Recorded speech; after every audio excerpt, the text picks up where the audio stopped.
Question number 2. During the decomposition of H2O2 is the first order, a solution of H2O2 labeled as 16.8 volume was left open. Due to this, some H2O2 decomposed. To determine the new volume strength after 2.303 hour, एक H2O2 का solution था, ये खुला छूट गया तो ये H2O2 decompose कर गया 2H2O प्लस ऑफ O2 में फर्स्ट ऑर्डर का डिकम्पोजिशन है। 2 आपको बताना है to determine the new volume strength after 2.303 hour 20 ml of this solution was diluted to 100 ml। 2.303 our के बाद इसी में से हम लोगों ने 20 ml सोल्यूशन निकाला और ये 20 ml सोल्यूशन को हम लोग डाइल्यूट कर दिए, diluted to 100 ml, diluted to 100 ml। Again 25 ml of this diluted solution, इसमें से फिर हम लोगों ने 25 ml सोल्यूशन निकाले, डाइल्यूटेड सोल्यूशन में से 25 ml ऑफ द सोल्यूशन निकाला गया और उसका हम लोग टाइट्रेशन करा रहे हैं KMnO4 के साथ अंडर एसिडिक कंडीशन।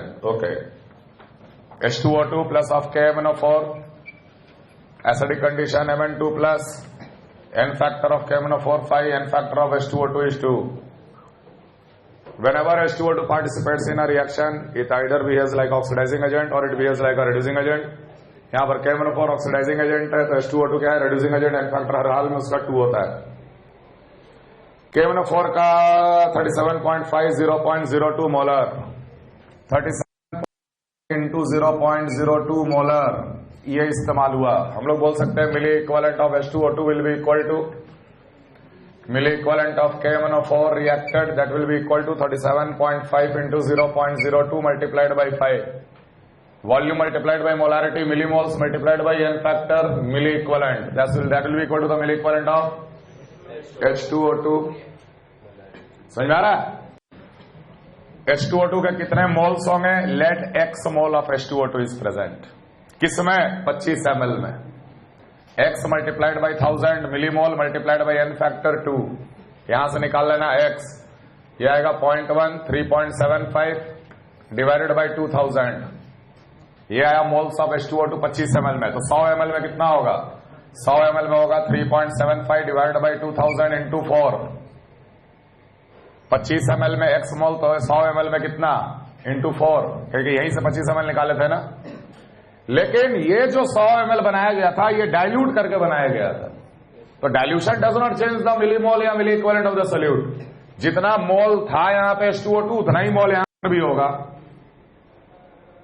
अरे होगा कि नहीं होगा? तो यहां पर मोल्स कितने हैं?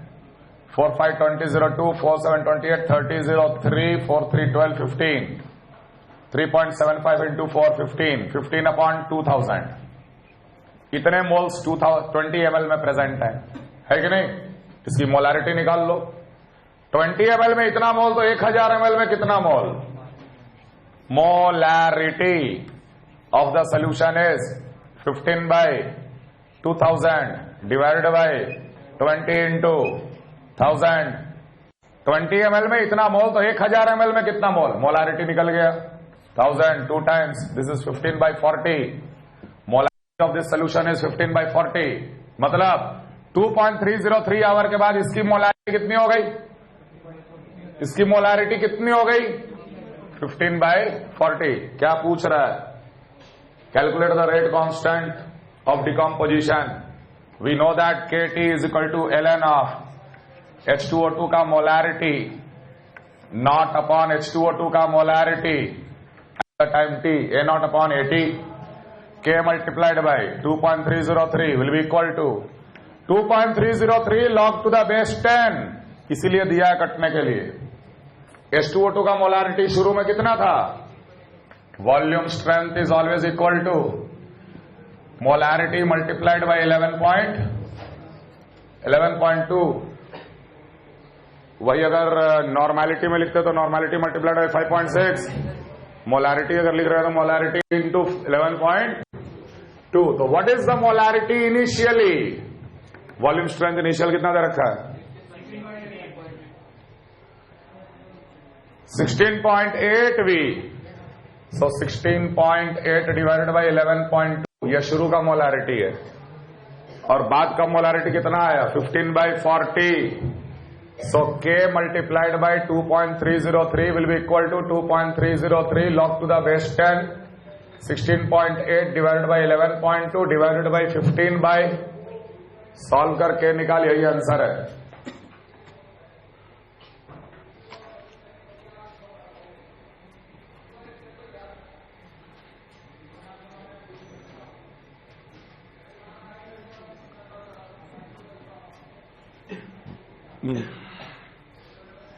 तीन चार पांच, very good. 6 7 8 9 8. For the first order decomposition of SO2Cl2, a graph versus log of A0 minus x, मतलब log of A versus T. Okay, what is the rate constant? Slope of the graph. Graph का slope निकाल, वही rate constant है. Ultimate log. First order में जब log of A versus T plot करते हैं तो we get a straight line, और स्ट्रेट लाइन का स्लोप क्या होता है? -KA. Straight line with negative slope दिया हुआ है, स्लोप निकाल, वही -KA के बराबर है. तो K निकल गया रेट कांस्टेंट.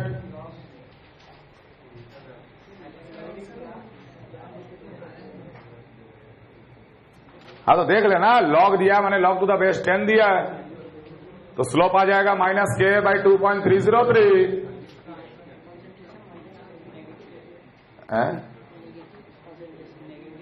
रहने दो नेगेटिव. डेल्टा वाई कितना है? डेल्टा वाई कितना है? -2. -2 दिख रहा है सबको?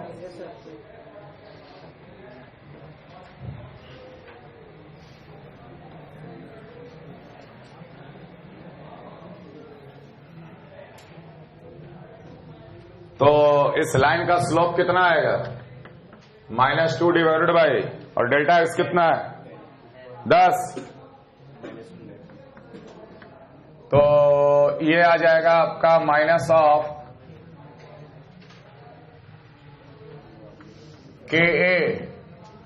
क्या आंसर है? 0.2. 0.2 डिवाइड बाई 2.303. K/2.303, क्या कि लॉग है ना, log to the base 10.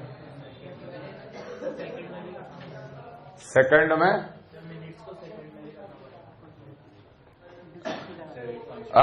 Second में करना पड़ेगा, तो टाइम को सेकंड में ले लो. टाइम को ही सेकंड में ले लो. टाइम 10 मिनट है ना, 60 सेकंड ले ले इसको. कितना आ रहा है? ऐसे करने से के कितना आ रहा है? C आ रहा है ना, आंसर है ना. बस एक लाइन का सवाल है. 9th डाउट है? अच्छा, ये मेरे को बताओ कि ग्राफ देखकर 5 मिनट में एक्सपेरिमेंट 2 में कितना डिक्रीज हुआ? पहले 5 मिनट में 1 से कहां गया? 0.8. 0.2 का decrease. How much percent reaction happened? 20%. 5 minute में कितना रिएक्शन हुआ? 20%. एक्सपेरिमेंट 1 देखो ऊपर. वही 5 मिनट में 1.5 से कहां आ रहा है? 1.2. 0.3. कितना परसेंट रिएक्शन हुआ? 0.3 अपॉन 1.5 इंटू 100, ये भी 20%. सेम टाइम पे सेम परसेंट रिएक्शन होना कौन से ऑर्डर का प्रॉपर्टी है? फर्स्ट ऑर्डर का प्रॉपर्टी. सेम टाइम पे सेम अमाउंट रिएक्ट करना कौन से ऑर्डर की प्रॉपर्टी है? 0 ऑर्डर की प्रॉपर्टी है. रेट कांस्टेंट होता है ना, 100 ले या 200 ले, रेट कांस्टेंट है तो 10 मिनट में उतना ही रिएक्ट करेगा जितना कि पहला और दूसरा. तो 0 ऑर्डर का सेम टाइम पे सेम अमाउंट, फर्स्ट ऑर्डर का सेम टाइम पे सेम परसेंटेज. अब क्या बचा इसमें? हाँ सर, क्या निकालना है इसमें? कर लोगे आप? 10th छोड़ दो, इतना बड़ा सवाल मेरे को पढ़ने का इच्छा भी नहीं है. 11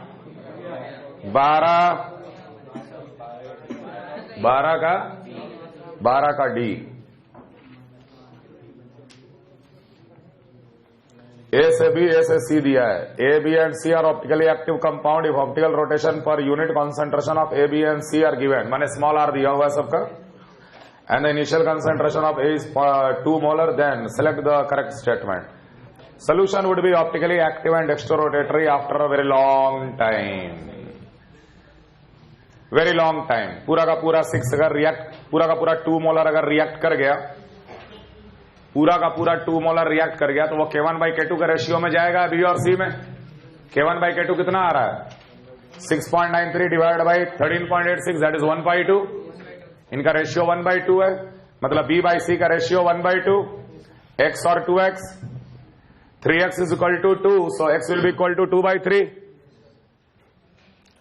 है ना. तो एक का मोल आएगा 2/3, एक का मोलारिटी आएगा 2/3. बी का मोलारिटी कितना आ जाएगा? 2/3 नहीं, K1/K2 कितना दे रखा है? 1/2. ठीक है. Total moles, molarity reacted, total molarity reacted. A से बी गया, बी से सी गया. आफ्टर अ लॉन्ग टाइम पूरा 2 ये खत्म हो जाएगा, 0 हो जाएगा. तो इसका रिएक्ट तो किया 2, तो ये 2 यहां पे डिस्ट्रीब्यूट होना है ना, तो डिस्ट्रीब्यूट इसी रेशियो में होगा.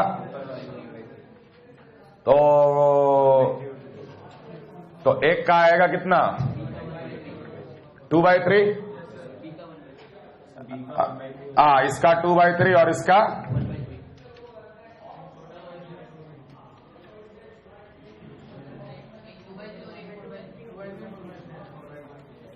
वही, तो ये 2/3 आएगा और ये 4/3 आएगा, है ना. वही रेशियो में डिस्ट्रीब्यूट किए. तो कौन ज्यादा है? सी ज्यादा है. और अगर सी ज्यादा है, बी कम है, तो देख ले मोलारिटी मल्टीप्लाई कर 42 में. इसका रोटेशन कितना आएगा? 4/3 इंटू 42. और इसका रोटेशन कितना आएगा? 2/3 इंटू -60 -72, है कि नहीं. अब नेट रोटेशन कितना आ रहा है? 3, 24 टाइम्स, 24 to 48. यहां -48 डिग्री आया और यहां पर 3, 14 4 जा 56 प्लस 56 डिग्री आया. तो net solution will be dextrorotatory और लिवो डेक्स्ट्रो. ऐसे करना है. Solution will be optically active and levo. गलत. Half life of the reaction is 15 minutes. Overall rate constant क्या आएगा? K1+K2. ओवरऑल रेट कांस्टेंट क्या आएगा इस प्रोसेस का? K1+K2. तो 0.693 अपॉन K1+K2 करके देख लो हाफ लाइफ 15 मिनट आ रहा है कि नहीं. D. After 75% conversion of A into B and C, angle of rotation will be 36 degree. 75% घटा यहां से. 2 - 75/100 ऑफ 2 कितना आ रहा है? 25 3 जा, 25 4 जा, 2 टाइम्स 1.5. 1.5 अगर चला गया है कि नहीं, तो ये बच जाएगा 0.5. और 1.5 को डिस्ट्रीब्यूट कर, यहां पर 1.5 को डिस्ट्रीब्यूट कर. मान लेते हैं इसका x, इसका 2x, तो 3x is equal to 1.5. so x will be equal to 1.5/3. so it will become half. if x is half, then ये वाला ये हाफ और ये कितना आ जाएगा? 1. है ना बेटा? क्लियर है ना? ये क्लियर है. अब तीनों में रोटेशन मल्टीप्लाई कर. ए का कितना रोटेशन दे रखा है? 60 डिग्री. 0.5 इंटू 60 कितना? +30 डिग्री.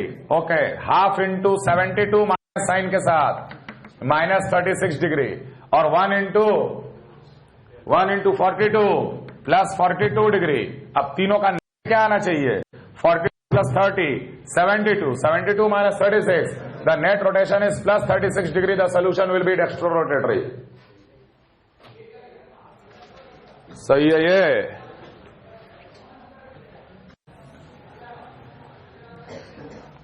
देख, काइनेटिक्स में पैरेलल रिएक्शन में एक चीज ध्यान रखना इंपॉर्टेंट है. इसी सवाल का बेसिस पे हम बता रहे हैं. ए K1 के अनुसार दिया B, A K2 के अनुसार दिया C. Okay. What was the concentration of A at any time t?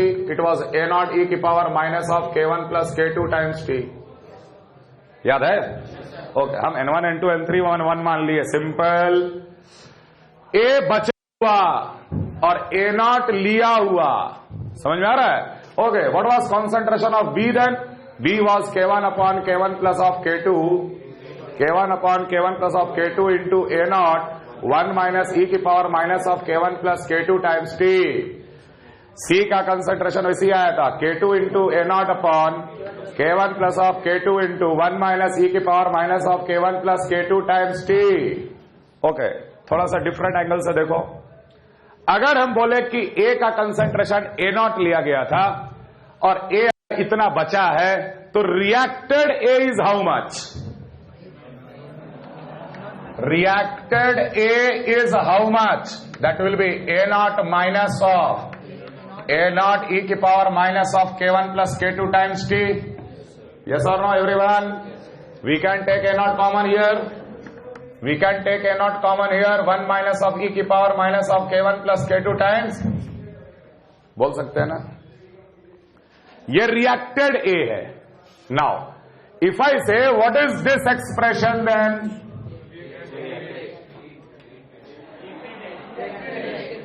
It is reacted A. Yes or no? What is this expression? Reacted A. मतलब कि A कितना रिएक्ट किया है, अगर वो पता चल जाता है हमें, तो मैं B और C का अमाउंट तुरंत बता दूंगा ना. और B और C का अमाउंट देख, K1 अपॉन, अगर रेट कांस्टेंट K1 है तो K1 upon overall rate constant, K1 upon overall rate constant. समझ में आ रहा है? क्लियर है? K1 upon overall rate constant into reacted amount. Clear? वैसे K2 upon K1 plus K2 into reacted amount. वही तो हम कंसेप्ट यहां लगा रहे. मेरे को पता है कि भाई कितना रिएक्ट कर गया, 2 मोलारिटी पूरा रिएक्ट कर गया, तो 2 को हम कैसे डिस्ट्रीब्यूट कर रहे? K1 upon K1 plus K2 into 2 ही तो किए, K2 upon K1 plus K2 into 2 ही तो किए. समझ में आ रहा? अब एक और चीज ध्यान देना ये चीज, अगर ये N1A giving N2 giving N3 C copy कर लेना नोट कॉपी में, K1 K2, तब तुमसे अगर हम बोलते कि A का अमाउंट कितना, तो तुम बोलते A naught e की power minus of N1 into K1 plus K2 into T. ये आता ना, इधर पे N1 K1, इधर पे N1 K2, तो ओवरऑल रेट कांस्टेंट क्या आता? N1 into K1 plus K2 into T. से कि B का क्वांटिटी कितना रे किसी भी टाइम T पे, तो N2 K1 upon N1 into K1 plus K2, और बाकी ब्रैकेट में वही आएगा 1 माइनस e की power minus of N1 into K1 plus K2 into T. Similarly C का amount N3 K2 divided by N1 into K1 plus K2, तो 1 minus e की power N1 plus K2 into T. अरे जब हम लोग इसको integrate करते थे ना, तो वही चीज यहां डिनोमिनेटर में आता था. Now tell me how much A has reacted. A has, अच्छा ये वाला भूल गया मैंने, ये A naught भी आएगा. How much A has reacted? तो A naught पहले था, ये बचा हुआ है तो सबट्रैक्ट करोगे और A naught कॉमन ले लोगे, सेम चीज आएगा ना ये वाला. What is this? ये क्या रिप्रेजेंट कर रहा है? Amount of A reacted. यहां पर क्या आ रहा है? Amount of A reacted. अगर तुमको अमाउंट ऑफ A reacted पता चल जाए तो B और C का अमाउंट निकाल लोगे ना. कैसे निकालना है ध्यान दे. फॉर एग्जाम्पल, सपोज हम बोले 2A is giving 3B giving 4C with K1 and K2. Okay, let 10 moles were taken initially. Half life it becomes 5 moles. Now tell me the moles of B and C formed. तो सबसे पहले यह पता कर ली कि A का कितना react किया, 5. अब 5 को डिस्ट्रीब्यूट करना है. कैसे करना है? कैसे करना है? B का बता. B 3K1 upon 2K1 plus 2K2 into 5 काय का 1 माइनस में, और यहां पर C will be equal to 4K2 upon 2K1 plus 2K2 into distribution समझ में आ रहा है ना? इतना ध्यान रखना कि ये रिप्रेजेंट करता है अमाउंट ऑफ ए रिएक्टेड। सो इसके एक्सप्रेशन में ये है amount of A reacted, amount of A reacted इस रेशियो में, लेकिन इन जनरल इस रेशियो में। समझ में आया? क्लियर है? अगर कोई ए है, इसका शुरू में ए नॉट था और ए नॉट में से एक्स रिएक्ट कर गया, इसका डिग्री ऑफ डिसोसिएशन कितना होगा? Degree of dissociation that is x upon A not will represent degree of dissociation. Per mole reacted is how much? Degree of dissociation. समझ में आ रहा है? तो reacted divided by A not कर दोगे तो ए का डिग्री ऑफ डिसोसिएशन आ जाएगा, है कि नहीं है? Therefore, alpha will be written as 1 minus e की power minus of k1 plus k2 into t। यहां में यहां लगा दिए जनरल माइनस ऑफ n1, ये degree of dissociation. Assertion reason सारे एक साथ 13 से 19 कौन सा? 13 में a fractional order reaction must be a complex reaction. Correct. Fractional order of RDS equals to, अधूरा सवाल है, गिव अप। पता नहीं इसके आगे क्या है।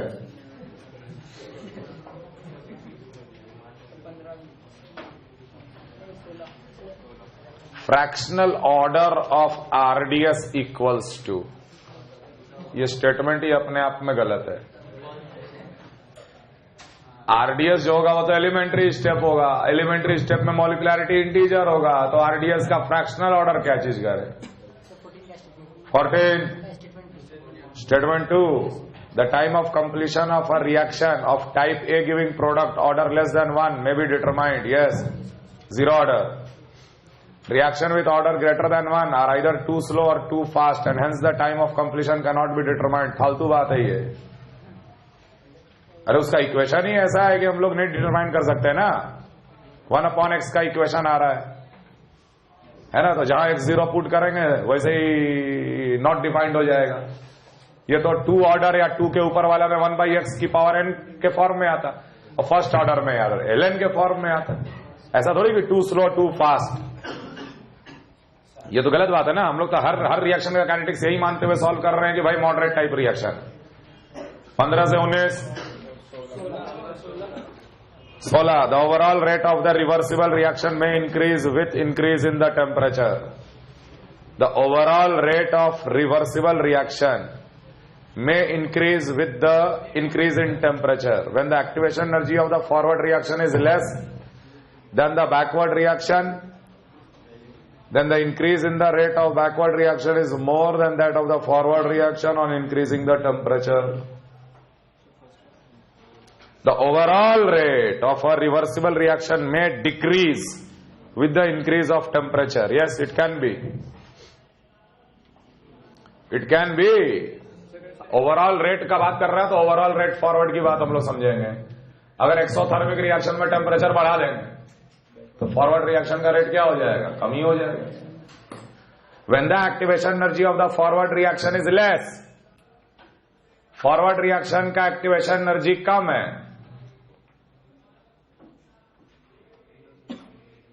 माने KF ज्यादा है than that of the backward reaction, then the increase in the rate of backward direction is more।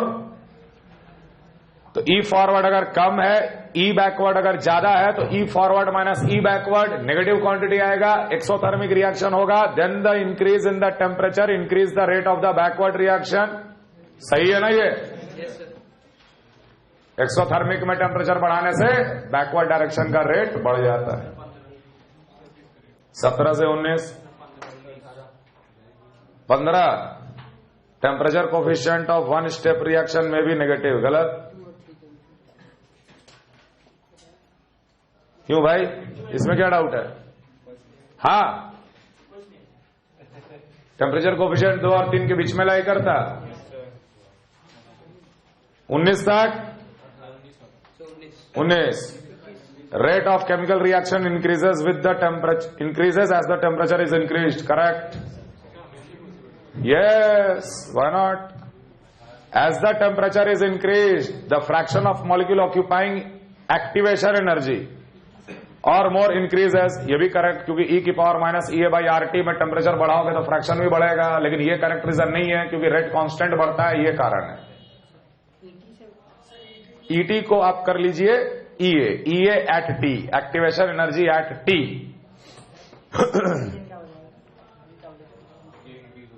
के इंक्रीज करेगा ना। 20 21 catalyst does not change the delta H value of the reaction. True.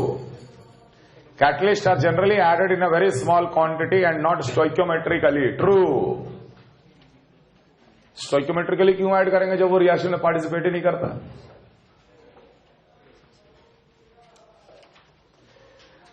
22 हो गया। 23 कितने सवाल हैं?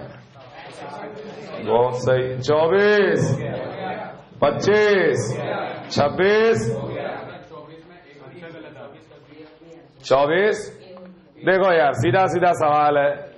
K1 upon K1 plus K2 into 100 और K2 upon K1 plus K2 into 100 match कर रहा तो ठीक, नहीं तो पीछे गलत होगा।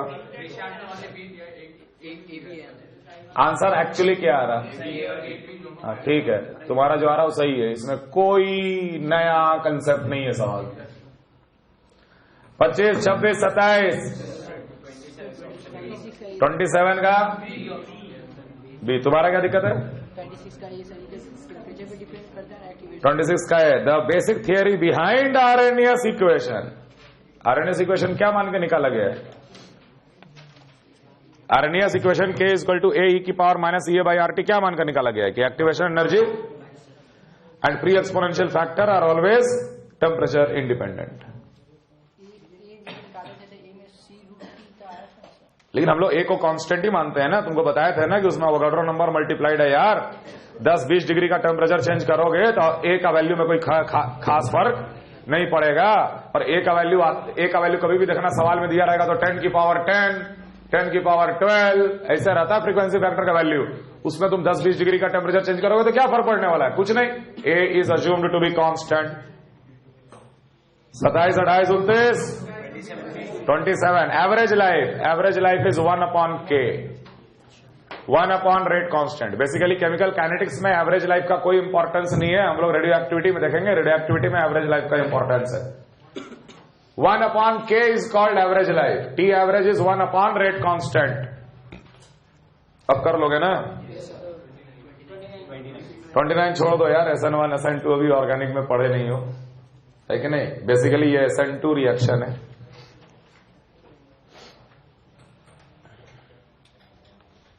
30 31 32 33 34 35 है 28 का D. Which of the following are correct? Slowest step of the reaction is given as A plus B is giving AB. अगर ये स्लो स्टेप होता तो ऑर्डर विथ रेस्पेक्ट टू ए भी 1 आ जाता और बी भी 1 आ जाता। अगर ये आरडीएस होता तो रेट क्या लिखते? Rate is equal to K into A into B. उसके आगे कुछ करने की जरूरत ही नहीं, क्योंकि रेट लॉ में तो रिएक्टेंट आ ही गए। लेकिन रेट लॉ क्या दे रखा है? तब फिर ये कैसे आरडीएस हो सकता है? तब फिर ये आरडीएस कैसे हो सकता है? समझे?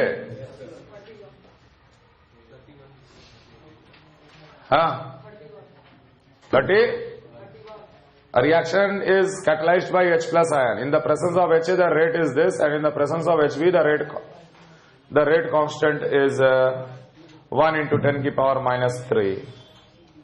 HAHB being strong acid, we may conclude that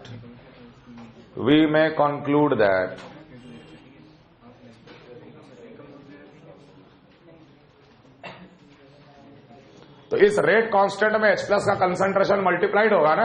अगर H प्लस कैटलिस्ट है तो उसका कंसंट्रेशन कांस्टेंट होगा। H प्लस तो रिएक्शन में पार्टिसिपेट नहीं कर रहा है, तो वो तो रेट कांस्टेंट में मल्टीप्लाइड होगा। समझ में आ रहा है कि नहीं? K इंटू H प्लस का कंसंट्रेशन रेट कांस्टेंट है। तो कौन किसका रेट कांस्टेंट ज्यादा आया? HA का ज्यादा आया। HA का ज्यादा आया तो HA का ज्यादा आया मतलब कि H प्लस कंसंट्रेशन HA ने ज्यादा दिया है। सीधा सा बात है, HA स्ट्रॉन्गर है। 36 37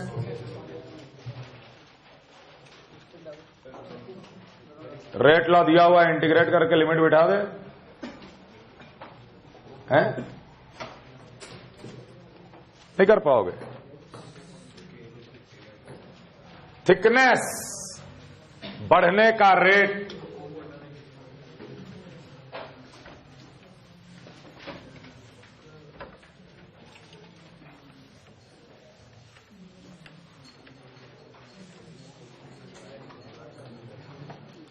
जीरो से 200 आवर और नीचे ln ऑफ 1/1 माइनस एफ दिया हुआ है।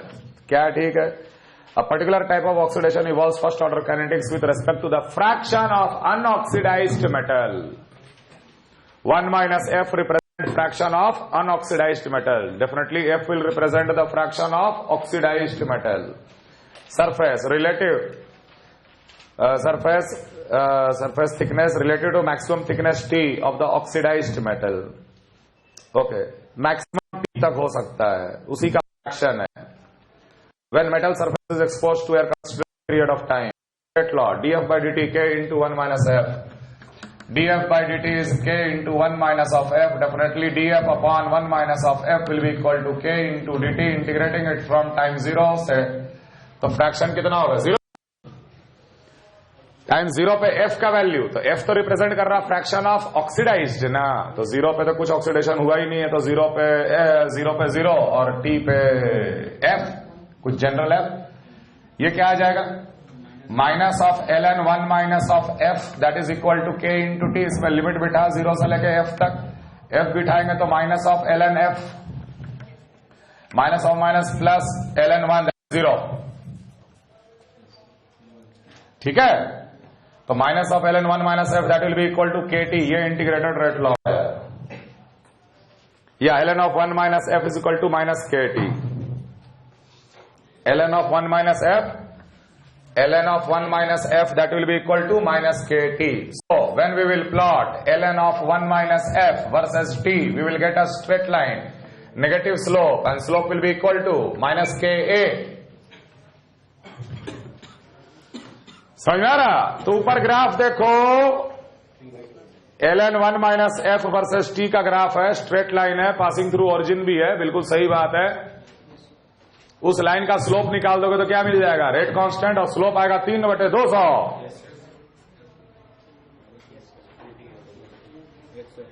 आ गया?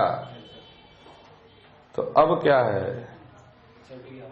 The time taken for thickness to grow 50% of T, माने एफ हो गया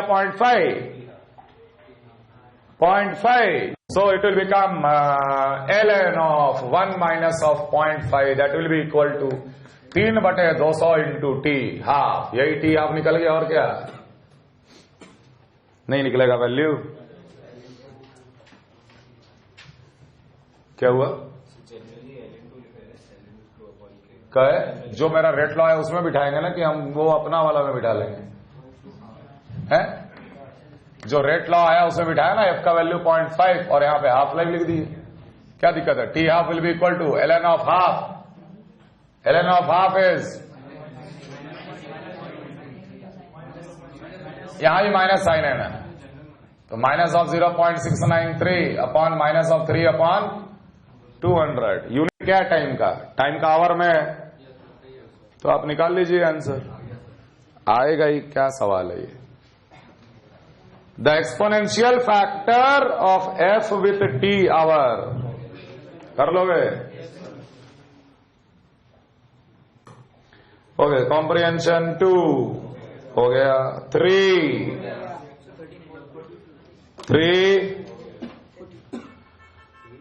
कॉम्प्रिहेंशन 3, कॉम्प्रिहेंशन 4 है 42। Activation energy of two reaction are EA and EA prime, with EA greater than EA prime if the temperature of the reactant system is increased from T1 to T2. K prime are the rate constant at higher temperature. ये नहीं कर पा रहे हो।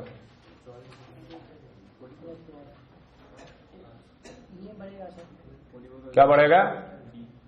ये बढ़ेगा। हाँ, T1 से T2 बढ़ा दिए हम, तब सर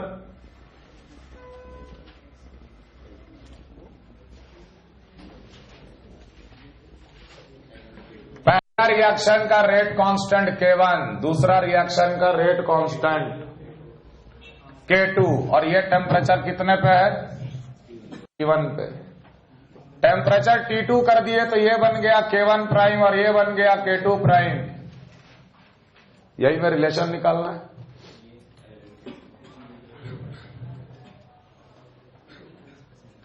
तो कुछ नहीं यार, यहां पर लिख देंगे K1 will be equal to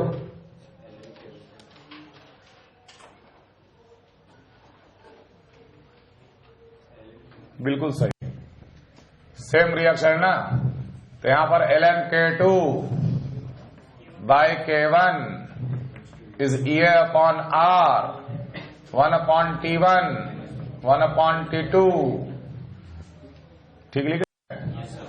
और दूसरा रिएक्शन के लिए ln of K2 prime by K2 EA prime upon R, 1 upon T1 minus 1 upon T2, divide कर दे।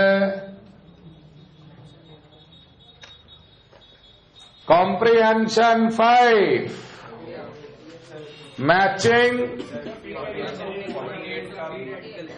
48 का, और free radical combination is a zero order process. Free radical photochemical reaction, कभी नाम लिए होंगे हम। Photochemical reactions are zero order reactions. तो photochemical reaction free radical के साथ होता है, वो जीरो ऑर्डर होता है। 49, for an endothermic reaction, which one is true if delta H is the heat of reaction and EA is the activation? Endothermic reaction,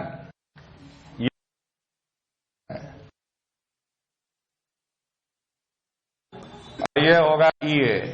अब समझ में आया? आगरा आंसर दिख रहा है? थोड़ा सा तो सोचना है ना, तभी तो 50, 51, हाँ, डी का are fractional positive order reaction, reaction must be complex, बिल्कुल होगा, क्या नहीं होगा? दिया नहीं है तो टिक मार लो।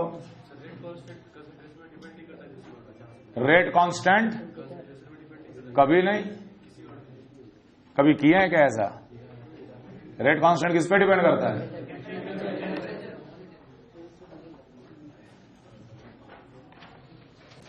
इक्यावन, 52, 53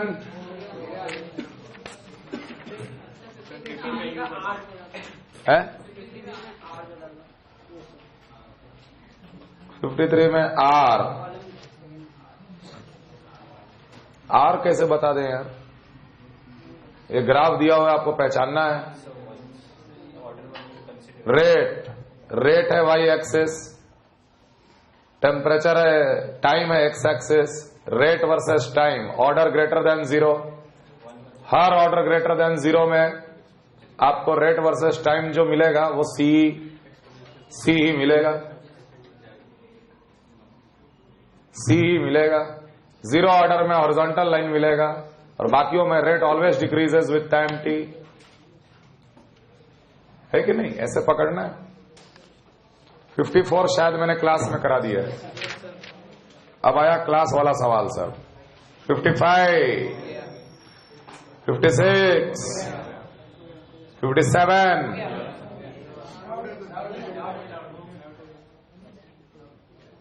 डाउट है? मैंने सवाल देख के डाउट हो जाता, थोड़ा करने से डाउट नहीं है, देखने वाला डाउट है।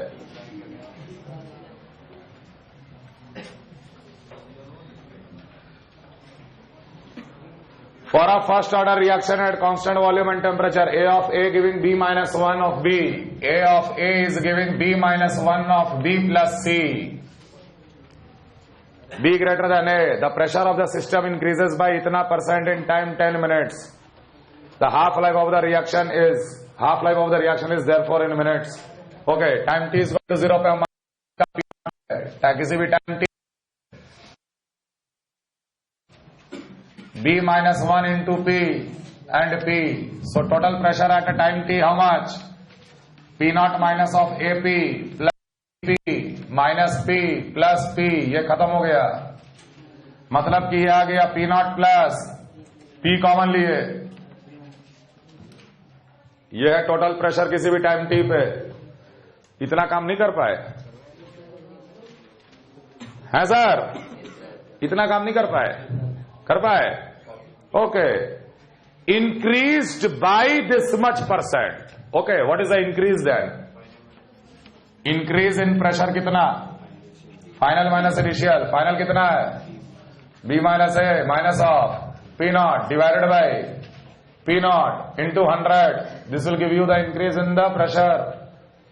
Percentage increase in the pressure. It is 50 into B by A minus 1. 50 into B by A minus 1. मेरा काम भी निकालना है, स्मॉल p भी निकालना है। In 10 minutes. Okay, in 10 minutes, first order. In 10 minutes, first order.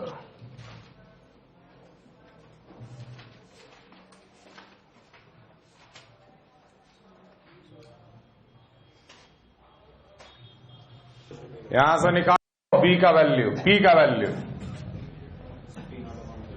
यह 2 times, so 2P into B minus A, that will be equal to B minus A upon A. B minus A भी गया, P आ गया 1 upon P आ गया 1 upon 2A। 10 minute के बाद क्या निकला यहां? P naught, अच्छा P naught रहेगा ना, P naught रहेगा, right? So P will be equal to P naught by 2A. P is P naught by 2A. अगर हम यहां पर P का वैल्यू बिठाते हैं तो मेरे को क्लियर दिखता है कि 10 मिनट ही हाफ लाइफ है, क्योंकि P बिठाते ही यार आधा दिख रहा है मेरे को P naught by 2, तो 10 मिनट ही हुआ ना answer. 58, 59, 60, 61, 62, 63, 64, 63. For acid catalyzed reaction, A is giving B H plus. Half-life period is independent of the concentration of A. Half-life period is independent of concentration of A at a given pH. That means first order with respect to A. Half-life period is independent of the concentration of A at a given pH. Acid catalyzed है, at the same concentration of A. Half-life time is 10 minutes at pH is equal to 2, and half-life time is 100 minutes at pH is equal to 3. If the rate law expression is given by this. Okay. Rate law is given K into H plus का concentration to the power Y, और A का power X है और H plus का concentration to the power Y है।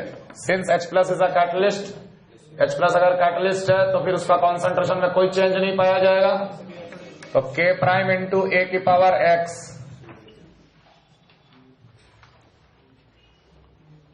Half life period is independent of the concentration of A at given pH।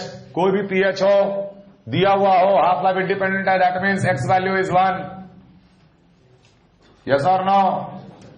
हम लोग लिख सकते हैं rate is K prime into concentration of A first order. Half life of first order will be 0.693 upon K prime. पहला half life कितना दे रखा है? 10 minute pH 2 पे, 10 मिनट pH 2 पे, मतलब K मल्टीप्लाइड बाय pH 2 का मतलब H प्लस कितना? 10 की पावर -2, 0.01, 0.01 की पावर Y, और pH हाफ लाइफ कितना हो गया?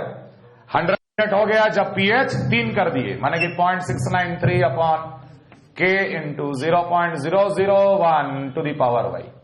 डिवाइड करेंगे तो ये 1/10 आएगा। 1/10 विल बी इक्वल टू 1/10 की पावर वाई, वाई का वैल्यू भी 1, सो प्लस वाई इज 2। 64 अगले क्लास में एक्सरसाइज 3